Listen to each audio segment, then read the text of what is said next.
30-year-old amortizations are back, baby. Woo! Now tack on an extra 5 more years and you'll be able to own a house.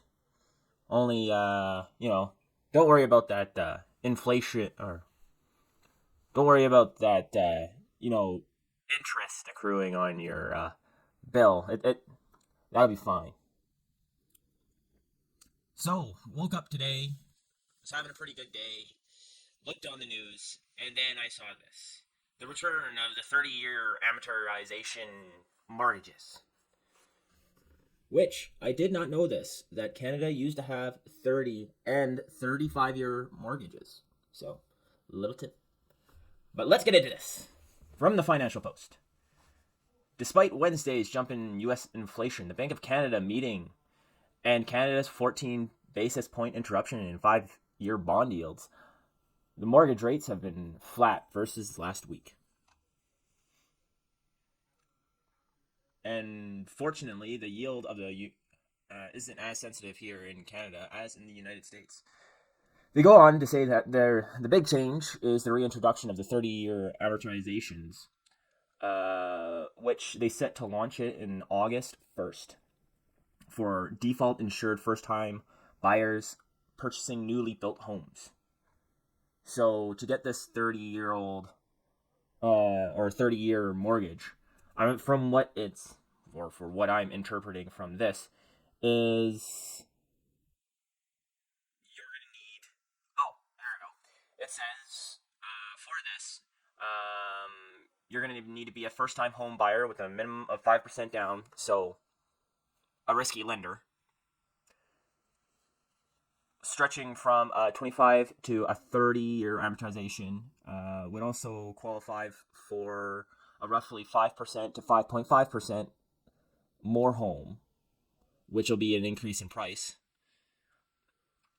It could reduce the income required to qualify for a mortgage by over 5%. And they were based on a 4.99% mortgage rate with no other debts. And according to the Home Builders Association, it's expected to lure more buyers into the market, which it will. Counteract high interest rates, support prices, and will stimulate more construction. More building helps address. Oh, excuse me. More building, yeah. More building helps address housing's headline issue: a lack of home supply given excessive immigration. Just that, right? Like, the reason isn't we're still building homes, and we're bringing in more people than we can build homes. Look at Calgary. Calgary is expanding massively and quickly, but there's just too many people coming in to we can't build homes fast enough for everybody we're going to bring in. That's the gist of it. So what would be better is if we had it would incentivize more tradesmen, but nobody wants to work those dirty jobs now, do they? Ew, you're a plumber? Oh. You may get paid about $100,000 for being a journeyman plumber, but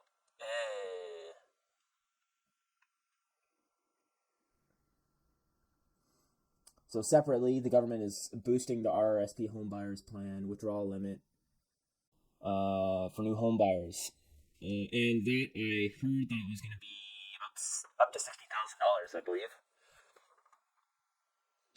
But it says, however, only a small fraction of buyers make use of the 35,000 limit. Yeah, you know why that is? That RRSP is supposed to be for when you retire, and not a lot of people have $35,000 just in it. They're just surviving right now. Thank you, Trudeau, for all of your help with that.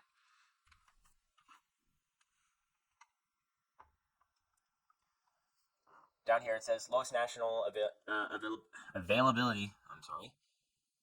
Mortgage rates insured. And gives a bunch of the insurance companies here. So, because I don't want to endorse them, I will end that there.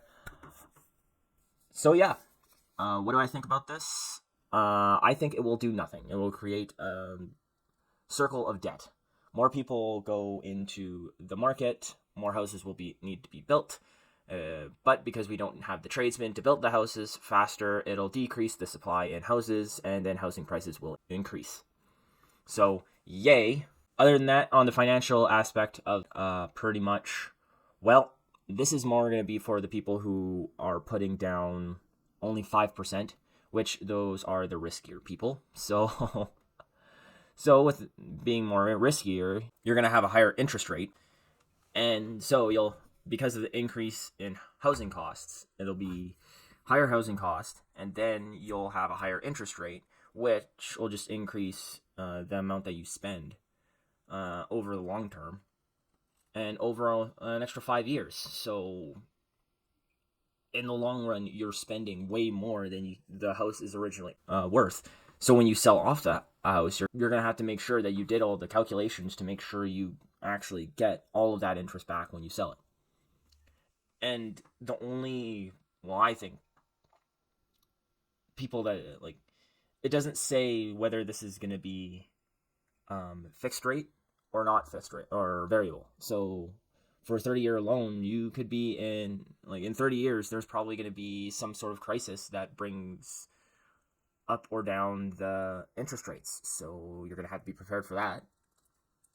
And not too many people want to stay in the same house for 30 years. So personally, I don't think this is going to make any difference. So it's just a great idea by the Trudeau government and these finance people to try and look good on the books, but underneath just make people dwell in more debt. So other than that, thank you guys for watching. Please comment and subscribe. Please subscribe. That would be awesome. And have a good day.